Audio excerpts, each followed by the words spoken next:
Hola, mi nombre es Andrés Mesmer y soy cura de la Iglesia de la Trinidad, una iglesia protestante en Santiponce. Nuestra iglesia viene de la iglesia de los monjes del monasterio de Casiodoro de Reina, Cipriano de Valera, Antonio del Corro y otros. Hoy en la enseñanza adicional vamos a hablar de 4 cosas. Primero, para repasar rápidamente la prédica sobre Éxodo 1 y 2, vimos esta mañana que el éxodo de Israel prefigura tu éxodo, nuestro éxodo espiritual. Número 2, a veces las cosas empeoran antes de mejorar. Y número 3, a veces las cosas empeoran porque obedeces. Es lo que vimos esta mañana y terminamos hablando de la ironía divina, cómo Dios usa la muerte para traer vida. Bueno, ahora vamos a ver en la enseñanza adicional 4 cosas. Número 1, el bosquejo del libro. Número 2, la cronología. 3, ¿dónde está el número 3? La ley natural. Y número 4, Jesús como nuevo Moisés. Entonces, número 1, el bosquejo del libro. Y hay varias maneras de bosquejar el libro. Se puede hacer según las divisiones geográficas, que es útil, ¿no? Sirve. Más o menos, y estoy hablando en términos generales aquí, pero capítulos 1 al 15, todo eso ocurre en Egipto. Capítulos 16 al 18, desde el Mar Rojo hasta el monte de Sinaí, y capítulos 19 al 40 en el monte Sinaí. Eso sería una manera de verlo y de hecho es muy instructivo, ¿no? Saliendo de la esclavitud, preparándose para el encuentro con Dios y luego el encuentro de Dios tiene una estructura muy lógica. Pero hay otras maneras de ver el libro y podríamos centrarnos en muchos detalles, pero aquí no lo vamos a hacer. Podemos dividir el libro en 2 secciones principales. Número 1, podríamos llamar los capítulos 1 al 18 la redención de Israel de Egipto y la preservación de Israel en el desierto a Sinaí. O sea, redención y preservación. Y número 2, la ratificación del pacto de Dios con Israel. Y preparaciones para la adoración en Sinaí, capítulos 19 a 40. Ahora, dentro de estas 2 secciones principales, redención y preservación número 1 y número 2, ratificación y preparación. Dentro de esas 2 secciones principales podríamos enumerar muchas más secciones, pero aquí no lo vamos a hacer. Solo hacer un comentario importante: cuando vemos la estructura, reduciendo todo el libro a 2 palabras clave. La primera parte del libro habla de la redención. La segunda parte del libro habla de del pacto, ¿vale? Redención y pacto, o redención y ley, redención y adoración. Esa estructura es importante, es instructiva para nosotros hoy día. Sería pecado invertir el orden del libro para nuestras vidas. El orden no es que Dios nos pone sus demandas, sus exigencias, su ley, y que luego nos salva. Al contrario, primero nos salva y luego nos invita a adorarle, a servirle. Cuando invertimos el orden, si nosotros adoramos a Dios, si nosotros hacemos nuestra parte, entonces Dios hará la suya. Eso es una herejía que llamamos el pelagianismo. Básicamente el pelagianismo dice que nosotros aportamos a nuestra salvación. Y eso no es la estructura de Éxodo, eso no es la lección de Éxodo. Éxodo nos enseña que Dios toma la iniciativa. Dios nos saca de Israel, de Egipto, y luego, después de habernos sacado, nos da su ley. Y de hecho, si vamos a Éxodo capítulo 20, donde Dios da los 10 mandamientos por primera vez, porque también da los 10 mandamientos en Deuteronomio 5. Bueno, es un repaso, pero Éxodo capítulo 20, fijaos en cómo comienza el decálogo. Éxodo 20, versículo 2. Yo soy el Señor tu Dios que te saqué de la tierra de Egipto, de la casa de esclavitud. Esa es redención, ¿vale? Éxodo 20, versículo 2 es un resumen de Éxodo 1 al 19. Es un resumen de la primera mitad del libro. Y aquí dice, yo soy tu Dios, yo te saqué de Israel, por lo tanto, aquí tenéis mi ley. ¿Vale? Eso es el ritmo de la vida cristiana. El Señor nos saca de nuestra esclavitud y luego nos capacita para adorarle, para vivir como quiere que vivamos. Ok, eso es el bosquejo del libro. Número 2, vamos a ver hablar un poco de la cronología. ¿Vale? Eso es un tema interesante, no interesa a todos, pero es interesante. Es importante recordar una cosa. Para muchas religiones y para la filosofía, la historia realmente no importa. Historia, geografía, nombres, fechas, acontecimientos, realmente no son importantes porque lo importante es la verdad eterna, independiente de los accidentes del tiempo. El cristianismo no funciona así. El judaísmo y el cristianismo no funcionan así. El cristianismo está arraigado en la historia, está arraigado en acontecimientos, nombres, lugares. Hubo un Moisés histórico. Él vivió en un siglo dado. Lo mismo con Abraham, lo mismo con Josué, lo mismo con Jeremías y lo mismo con Jesús. Nuestra religión es una religión histórica, por llamarlo así. Así que no es que nuestra religión dependa de la historia como tal. Es decir, si nos equivocamos en el siglo del Éxodo, por ejemplo, y vamos a ver que hay dos teorías, siglo XV y siglo XIII. Si nos equivocamos en eso, no es que nuestra fe dependa de acertar en el siglo, pero lo que sí queremos decir es que sea cual sea el siglo, el Éxodo ocurrió en el espacio y el tiempo. Así que es un buen recordatorio hablar de la cronología, de que nuestra religión es una religión histórica. Yo voy a leer varios versículos. Esto es la cronología bíblica. No sé si todos los biblistas pasamos por esta etapa o no, pero hubo una etapa en mi vida en la que yo me volví loco por la cronología bíblica y aprendí mucho y es muy interesante estudiar la cronología bíblica y sobre todo cómo conecta con la historia universal. Bueno, quizá no debería entrar en cómo datamos, cómo ponemos fechas a los acontecimientos de la Biblia. Quizá mencionar una cosa, lo que hacen los biblistas.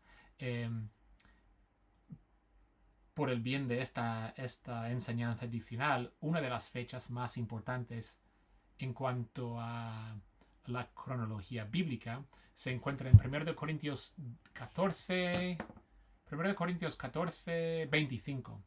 Habla ahí del faraón entrando a Egipto, entrando a Israel. Y ese faraón se llama, bueno, se puede decir su nombre en varias maneras, pero Shishak, Shoshenk, Sheshonk, el primero. Y podemos, ¿cómo decirlo? Podemos, en los registros de Egipto, encontramos esa invasión o esa entrada del faraón Sheshonk en Israel y hacer, ¿cómo decirlo? Compaginar las dos cronologías, la cronología bíblica con la cronología de Egipto. Y eso nos ayuda a desarrollar la cronología egipcia y la cronología bíblica. Entonces, cuando la Biblia habla de un acontecimiento internacional, eso nos ayuda a encajar los varios acontecimientos. Y ese acontecimiento, la invasión de Sheshonk el primero, ocurrió en el año 925. Y eso, gracias a la cronología de los reyes, nos ayuda a reconstruir mucha cronología bíblica. De ahí sacamos las fechas del reino de David, de Saúl, de Salomón, de los jueces, y llegar hasta el Éxodo, incluso a los patriarcas, Abraham, Isaac y Jacob. Bueno, voy a leer varios pasajes. El primero es 1 de Reyes 6. 1 de Reyes 6. Versículo 1 dice: en el año 480 después que los hijos de Israel salieron de Egipto, el cuarto año del reinado de Salomón sobre Israel, en el mes de Zif, que es el segundo mes, comenzó él, Salomón, a edificar la casa del Señor. Entonces, 480 años después, 480 años antes del comienzo de la construcción del templo, según 1 de Reyes 6.1, fue el Éxodo. ¿Vale? Eso es un texto clave para la cronología bíblica. Número 2. Éxodo 12:40. Éxodo 12:40. Dice: el tiempo que los hijos de Israel habitaron en Egipto fue de 430 años. Entonces, tenemos 430 años ahí. Y si volvemos a Éxodo 1, vemos que el autor, Moisés, salta siglos desde la entrada de José y los hijos de Jacob a Egipto al Éxodo. Él salta siglos porque por el bien de esa parte de la historia bíblica no le importa esos siglos. Número 3. Jueces 11:26. Jueces 11:26. Jueces 11:26 está hablando Jefté, y él dice, está hablando, está hablando con las amonitas, si no recuerdo mal, pero en Jueces 11:26 dice: ya hace 300 años que Israel habita en Hesbón y sus aldeas, en Aroer y sus aldeas, y en todas las ciudades que están en el territorio de Arnón. Cuando Jefté está hablando, él dice que ya llevamos aquí 300 años. Y por último, Hechos 13. Hechos 13, versículos 17 al 20, dicen... voy a empezar en el versículo 16. Pablo se levantó y, haciendo señal de silencio con la mano, dijo: Israelitas y quienes teméis a Dios, escuchad. El Dios de este pueblo de Israel escogió a nuestros padres y enalteció a su pueblo, y aunque ellos vivieron en Egipto como extranjeros, Dios los sacó de allí con grandes manifestaciones de poder. Por un periodo como de 40 años los soportó en el desierto, y habiendo destruido 7 naciones en la tierra de Canaán, les dio esas tierras por herencia. 450 años después fueron gobernados por jueces hasta la época del profeta Samuel. Ahora, podríamos leer muchos textos más. Podríamos hablar de la evidencia arqueológica y textual de Egipto, de algunos hallazgos arqueológicos muy importantes, la estela de Mernapte, por ejemplo. Y podríamos hablar de las variantes textuales, porque a veces el texto hebreo dice cierto número de años y el texto griego, que en principio es una traducción antigua del texto hebreo, nos da otro número de años. Y todo esto complica mucho la interpretación de la cronología bíblica. Más o menos no hay debate, no hay mucho debate hasta el año 1000 a.C., más o menos. La época de David, su reinado, más o menos es cronología ya fija. No hay mucha gente que duda de la cronología bíblica a partir del año 1000, más o menos, después de Cristo. Es antes del año 1000 donde tenemos más problemas. Y no solamente con la cronología bíblica, sino con la cronología griega y china y de India. O sea, es mucho más difícil ser preciso con las fechas. En fin, es por todas estas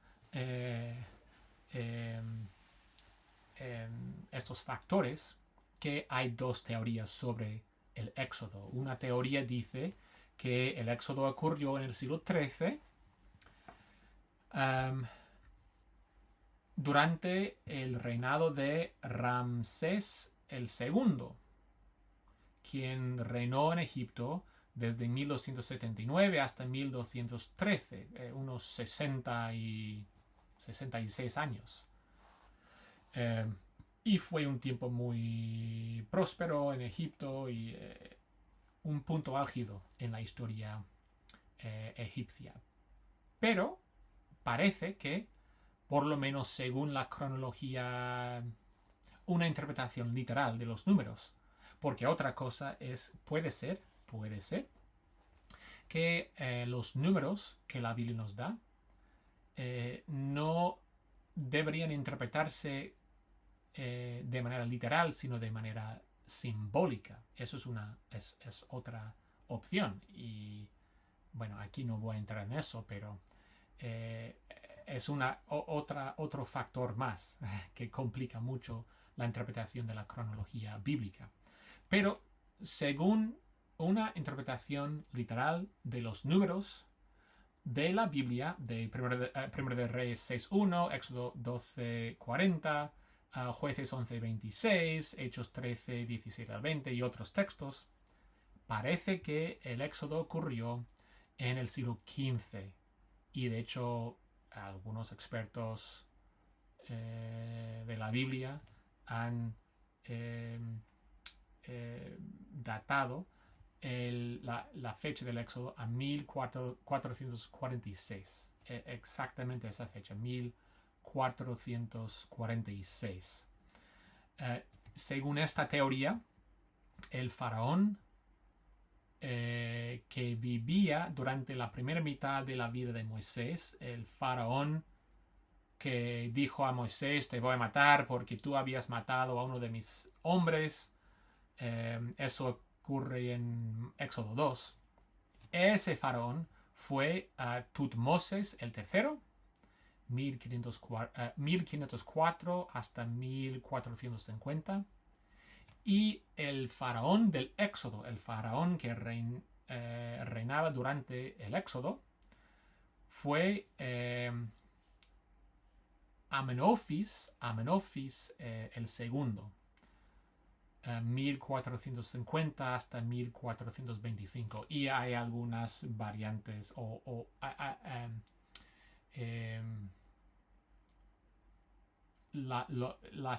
los años se pueden variar según la fuente, pero más o menos 1450 hasta 1425. Bueno, eso en cuanto a la cronología bíblica.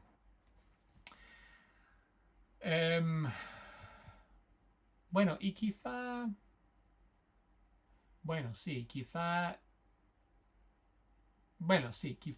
hacer un par de comentarios sobre por qué es importante / interesante la cronología bíblica. Número 1,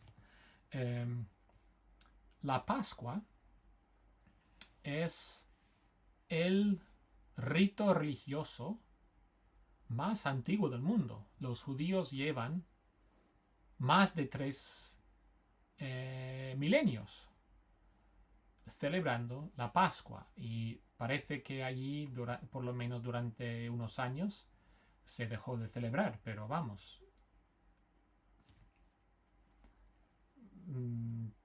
poniendo entre paréntesis esa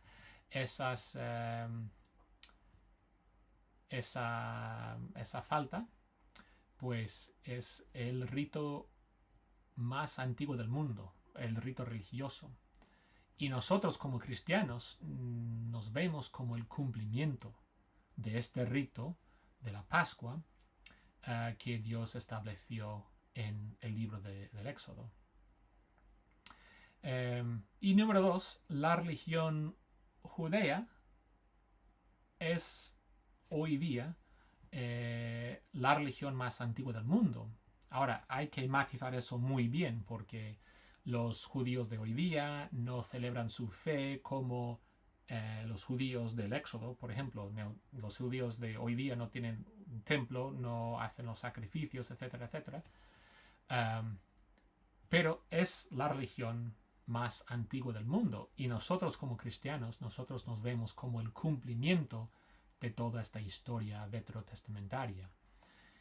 Algunos dicen, vuestra religión empezó con Cristo, y comparado con otras religiones, por ejemplo el Buda o con el hinduismo, pues parece una religión novedosa o joven.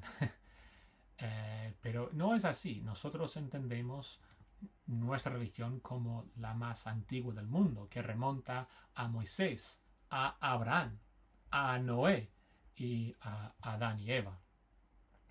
Así que bueno, la cronología incluso puede ser interesante. Ok, número 3. Quiero hablar brevemente de la ley natural. ¿Vale? Éxodo 1. Voy a empezar en el versículo 15.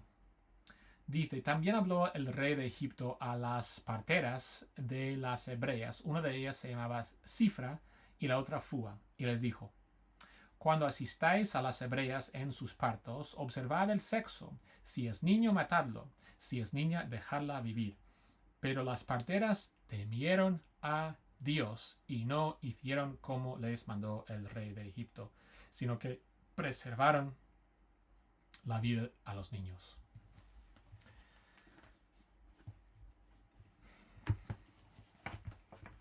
Algunos dirían, y de hecho, durante la Segunda Guerra Mundial, algunos de los soldados alemanes, para justificar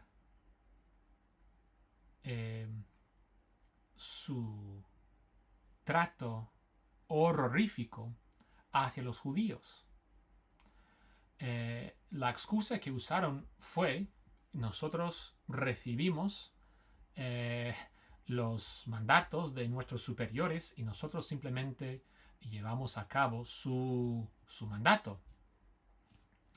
Y el Corte Internacional, la respuesta fue no. Sabías que esa ley, ese mandato fue injusto y no deberías haberlo seguido. No vale decir, pues hemos cometido el homicidio porque tuvimos que obedecer a nuestros superiores. Eso no vale. ¿Por qué? Porque nosotros, seres humanos, sabemos que matar a una persona inocente es malo, entre otras cosas. Es la ley que Dios ha escrito en nuestros corazones. Pablo habla de esto en Romanos 1 y 2.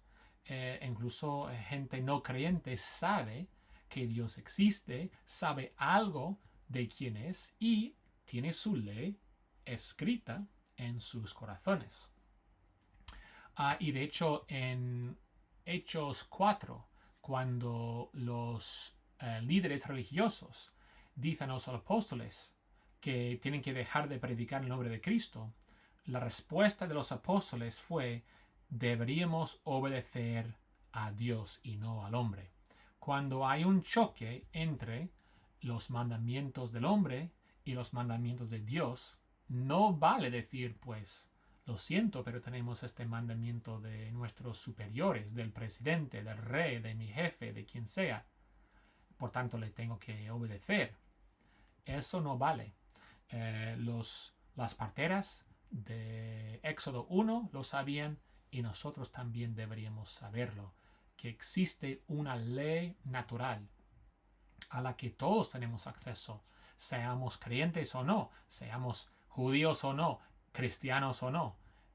Todos sabemos, por ejemplo en este caso, que el asesino es malo. Y eso es un buen texto. Ellos temieron a Dios y no al faraón. Nosotros como cristianos deberíamos obedecer a las autoridades civiles siempre y cuando no choque con nuestra fe, con la obediencia principal que debemos a Dios. Ok, y número 4, quiero hablar de Cristo como nuevo Israel / Moisés. Cristo como nuevo Israel / Moisés. Esto es el comienzo del Evangelio de Mateo. Parece que parte de la estructura, parte del mensaje que Mateo quiere comunicar a los lectores y en su día a los oyentes, fue que Cristo es una especie de segundo Israel o segundo Moisés. Por ejemplo, tanto en Éxodo 1 y 2 como en Mateo 2, el gobernante, el faraón o Herodes, intentan matar a los niños y no a las niñas, sino a los niños. Herodes lo hizo en Mateo 2 y el faraón lo hizo sobre todo en Éxodo 1, pero también Éxodo 2 está ahí también. Pero número 2, tanto en Éxodo 2 como en Mateo 2, vemos que Dios preserva de manera milagrosa el niño, o sea, la vida del niño elegido. En Éxodo 2, Él salva la vida de Moisés y en Mateo 2 salva la vida de Cristo. Y es muy interesante ver que Cristo, sus padres, sus padres, María y José, le llevan a Egipto. Número 3.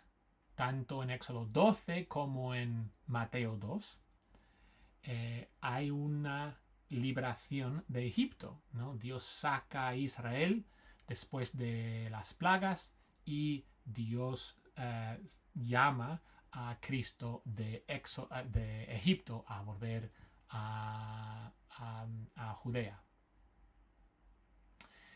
Número 4.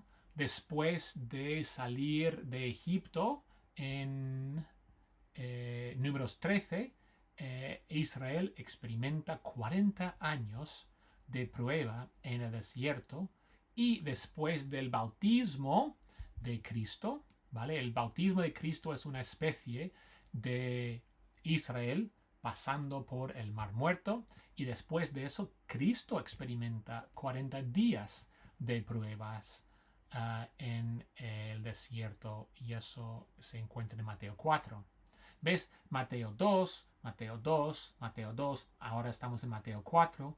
Parece que los primeros capítulos, una idea importante en el libro, en la mente de Mateo, es demostrar que Cristo está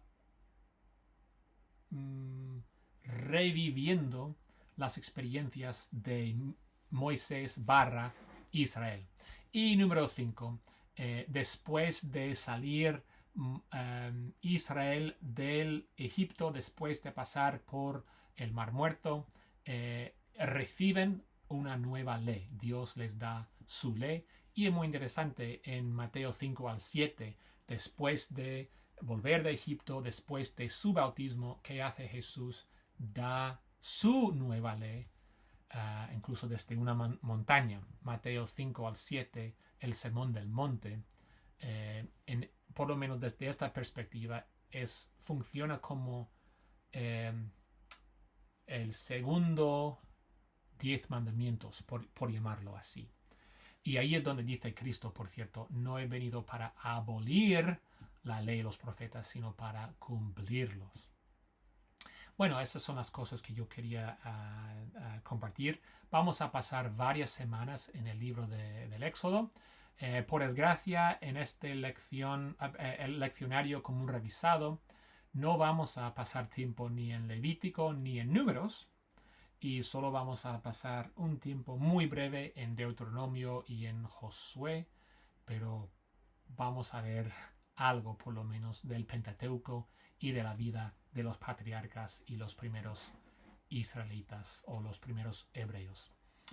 Pues de nuevo, mi nombre es Andrés Messmer, soy el cura de Iglesia de la Trinidad, una iglesia protestante de Santi Ponce, una iglesia que viene de los monjes del monasterio de San Isidoro del Campo de Santi Ponce del siglo XVI. Nos vemos en el próximo episodio. Hasta luego.